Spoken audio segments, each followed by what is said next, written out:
अभी फ़िलहाल जो तीसरा एस्टीमेट आया है गवर्नमेंट की तरफ से, उसके हिसाब से 112.92 मिलियन टन गेहूं का उत्पादन हुआ है, जो रिकॉर्ड है अब तक का सबसे ज़्यादा उत्पादन है। पिछले वर्ष की बात ही देखें तो उसके हिसाब से थोड़ा सा ज़्यादा है इस बार प्रोडक्शन।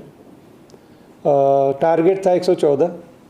तो अगर मध्य क्षेत्र को देखें जिसमें कि बारिश थोड़ी कम हुई क्रॉप के दौरान, तो मुझे लगता है कि अगर वो हुई होती तो शायद ये टारगेट भी हम मीट आउट कर जाते।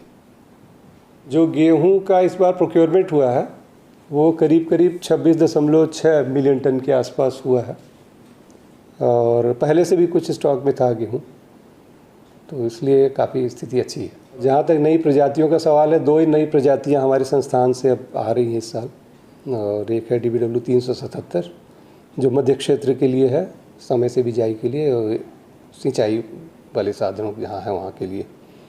दूसरी वैरायटी आ रही DBW 359, ये 2 क्षेत्रों के लिए है, मध्य क्षेत्र और प्रायद्वीपीय क्षेत्र।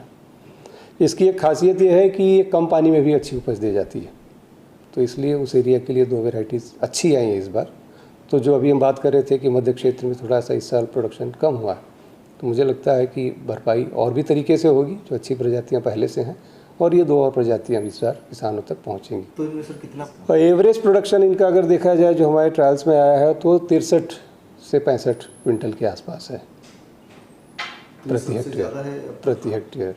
हाँ, अच्छी उपज मानी जाएगी इसको। जब भी कोई प्रजाति हमारे यहाँ से अनुमोदित होती है या सेंट्रल गवर्नमेंट उसको रिलीज़ करती है, तो सबसे बड़ी बात है कि उन प्रजातियों में रोग रोधिता को बहुत अच्छे से परखा जाता है, और वही प्रजातियाँ आगे लाई जाती हैं जिनमें कि रोग रोधिता होती है।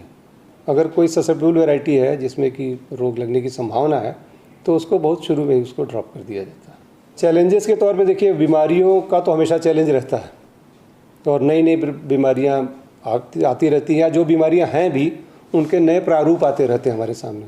जैसे आपने कोरोना में देखा कि एक वायरस आया ह्यूमन्स के लिए, आदमियों के लिए, वैसे ही पौधों में भी तरह तरह की बीमारियाँ जो पहले से हैं वही थोड़ा मॉडिफाई होकर आती रहती हैं। तो लगातार हम लोग कोशिश करते रहते हैं कि उनके प्रति रोधिता जिनमें है उन्हीं प्रजातियों को किसानों तक पहुंचाया जाए। तो एक सबसे बड़ा चैलेंज तो यही रहता है। निश्चित रूप से जैसा आपने कहा कि और प्रोजेक्शन बढ़ाने की ज़रूरत होगी, क्योंकि एरिया धीरे धीरे कम होगा, आने वाले कई वर्षों में एरिया कम होगा वीट पे। तो उस पर और उपज कैसे बढ़ाई जाए, उसकी वर्टिकल जिसको हम कहते हैं ग्रोथ, तो उसके विषय में भी काम चलता रहता है। जो गेहूं के तमाम और संबंधी प्रजातियां होती हैं, उनसे भी क्या हम जीन्स ला सकते हैं, क्या ट्रेट्स ला सकते हैं, उस पर भी काम चल रहा है।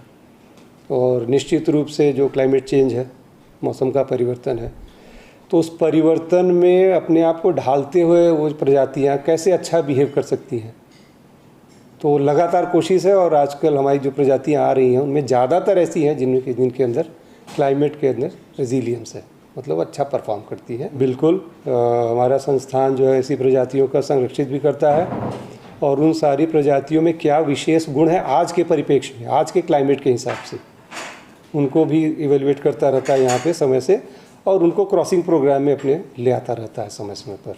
तो निश्चित रूप से वो जो गुण हैं वो धीरे धीरे हम लाने की कोशिश कर रहे हैं। थोड़ा वक्त लगता है, लेकिन वो सब आ रही हैं। अगर हम कहें तो करीब 60 से 65% किसान नई वैरायटी को रिप्लेस कर देते हैं पिछली वैरायटी से। पिछली वैरायटी जो थी उसको रिप्लेस करके नई वैरायटीज़ ले आ देते हैं। तो बहुत जागरूक है किसान, खास करके हरियाणा पंजाब इस क्षेत्र के। तो वो पुरानी प्रजातियों को जितनी जल्दी हो सकता है नई प्रजातियों से बदल देते हैं।